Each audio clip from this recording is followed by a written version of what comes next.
Pemirsa, kita masih berbincang bersama Dr. Krisna Mulasimadi, SPD, dokter spesialis penyakit dalam. Kita masih berbincang mengenai menjaga pola kesehatan pasca Lebaran, pemirsa.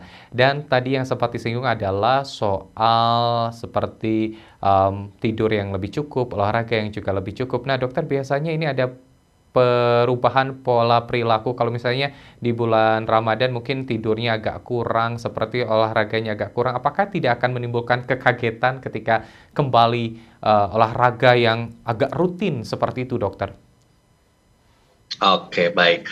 Betul sekali. Jadi untuk soal olahraga ya, biasanya kita anjurkan dari saat masih puasa sebenarnya olahraga tidak perlu ditinggalkan ya. Olahraga masih bisa dilakukan walaupun memang dengan aktivitas yang lebih ringan ya supaya tidak terjadi dehidrasi atau malah bisa jadi kram otot dan lain-lain ya. Dan olahraga bisa dilakukan saat menjelang buka puasa. Nah, tapi kalau memang misalnya aktivitas fisik dan olahraga sangat dibatasi saat masih berpuasa, setelah Lebaran, waktu mau memulai lagi untuk aktivitas fisik dan olahraga, kita sarankan mulailah dengan yang lebih ringan dulu ya. Kita sebut ini secara bertahap atau progresif ya. Namun olahraga itu harus continue ya, kemudian nanti secara bertahap naik lagi sampai nanti bisa mencapai ke olahraga atau aktivitas fisik yang bisa dilakukan saat sebelum berpuasa ya. Bahkan kalau misalnya dilakukan dengan cara yang tepat bisa melebihi dari sebelum berpuasa. Mhm. Oke, baik. Jadi secara bertahap, dokter, untuk olahraga dimulai pasca Lebaran. Ada hal yang paling banyak ditanyakan terutama oleh para wanita itu adalah soal berat badan nih, dokter, ya. Ketika Idul Fitri biasanya berat badan naik, apakah itu juga berpengaruh terhadap kesehatan dan seperti apa sih berat badan yang ideal untuk masyarakat pasca Idul Fitri ataupun juga mengkonsumsi makanan yang berlebihan? Baik sekali. Nah, jadi memang untuk soal berat badan ini paling sering juga ditanyakan oleh pasien bahwa saat berpuasa mereka sangat senang, pasien-pasien sangat senang karena berat badan berhasil diturunkan dan dengan penurunan berat badan itu biasanya sangat mempengaruhi keluhan-keluhan pasien yang tadinya sakit punggung, sakit lutut itu biasanya pada membaik karena berat badannya berkurang. Namun perubahan berat badan ini bukan berarti hanya lemaknya saja yang berkurang. Mungkin saja massa ototnya berkurang atau airnya juga yang berkurang ya. Mhm. Jadi yang saat terjadi penurunan atau kenaikan berat badan, kita sebaiknya mengetahui yang mana yang berkurang Mhm. atau proporsi mana yang paling banyak berkurang, entah itu otot, lemak atau Mhm. air ya atau massa tulang kan. Untuk itu dianjurkan menggunakan timbangan khusus, timbangan yang bisa menilai komposisi tubuh ya. Nah, berat badan yang ideal memang kalau saat ini kita menggunakan apa namanya tinggi badan ya dan berat badan. Nah, kita bisa menghitung yang namanya indeks massa tubuh. Indeks massa tubuh yang dianjurkan untuk kita itu 20 sampai 24 kilogram per meter persegi ya. Jadi berat badan dibagi dengan tinggi badan kuadrat dalam meter. Mhm. Itu. Nah, tapi bukan itu saja yang berpengaruh tadi ya, bahwa komposisi tubuh juga penting. Nah, biasanya nih pasien kalau sudah selesai lebaran, berat badannya itu bertahap naik lagi. Naik, naik, naik. Bahkan ada yang naik melebihi dari berat badan sebelum puasa ya, karena terlena dengan makanan. Nah, jadi ini yang berbahaya. Ya setelah lebaran berat Mhm. badan naik lebih dari sebelum puasa. Mhm. Nah, ini yang harus kita perhatikan nantinya. Oke. Nah, dokter, untuk pemeriksaan kesehatan ataupun juga medical check up yang lebih tepat seperti apa sih yang harus dilakukan pasca Lebaran?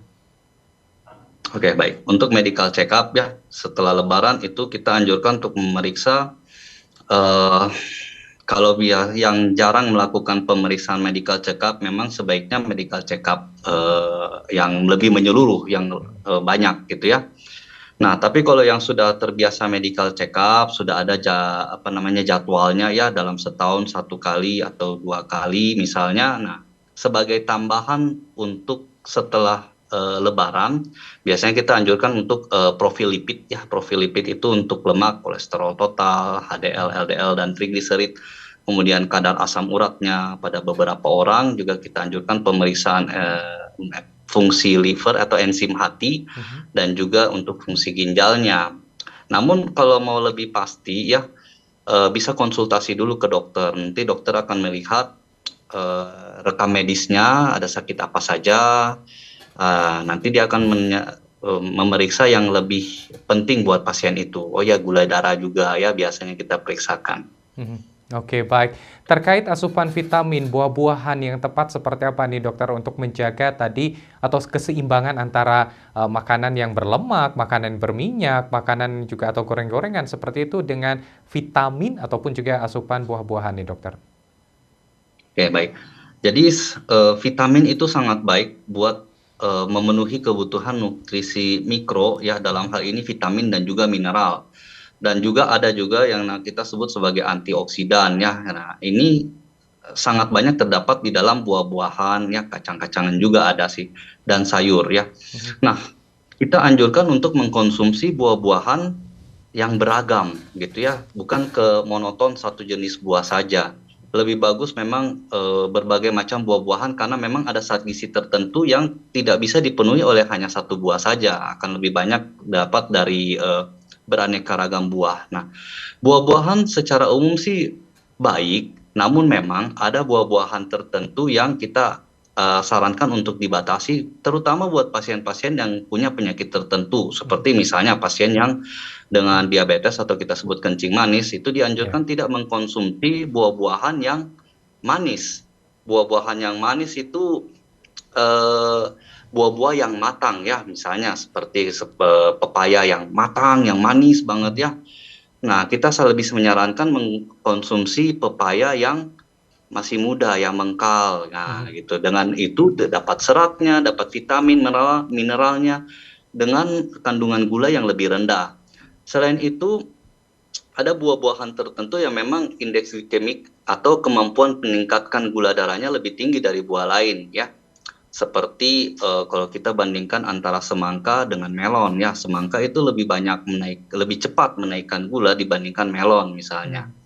Nah, terus ya itu, jadi intinya sih buah-buah yang terasa manis itu mengandung banyak fruktosa, dan fruktosa itu nanti akan diubah menjadi gula atau glukosa dalam darah. Jadi sebaiknya hindari dulu makanan yang buah-buahan yang terlalu manis ya. Oke. Baik, dokter. Nah, ini karena memang keterbatasan waktu mungkin, tapi saya ingin membahas lebih lanjut, tapi tentunya karena waktu yang terbatas, terakhir mungkin dokter apa yang ingin Anda sampaikan kepada pemirsa, terutama untuk menjaga pola kesehatan pasca Lebaran. Silakan, dokter. Baik, yang saya ingin sampaikan, Kang Irfan, bahwa tubuh kita itu kalau diberikan makanan terlalu lebih tidak baik, terlalu kurang tidak baik. Harus ada batasannya, ada range-nya gitu ya. Dan untuk itu ya kita memang harus lebih mengerti tentang diri kita sendiri ya, karena kita yang harus menjaga tubuh kita. Kita harus bisa jaga ini untuk bisa menikmati kesehatan di masa yang akan datang. Jangan hanya mengorbankan masa depan kita, kesehatan kita di masa depan dengan mengkonsumsi makanan yang berlebihan. Seperti itu, Kang Irfan. Baik, Dr. Krisna Mulasimadi, SPD, dokter spesialis penyakit dalam. Terima kasih dokter sudah bergabung di iNews Jabar. Selamat kembali beraktivitas, sehat terus dokter, selamat pagi. Sehat juga Kang Irfan, terima kasih. Ya pemirsa, itu dia perbincangan kita. Jangan lupa Anda harus terus menjaga pola kesehatan Anda terutama di masa libur Lebaran seperti saat ini. Dan Anda bisa kembali menyimak seluruh perbincangan kami melalui YouTube channel kami di iNews TV Bandung. Mewakili kru yang bertugas, saya Irfan Budiawan mengucapkan terima kasih atas perhatian Anda. Selamat beraktivitas dan selamat berlibur Lebaran. Selamat pagi, sampai jumpa.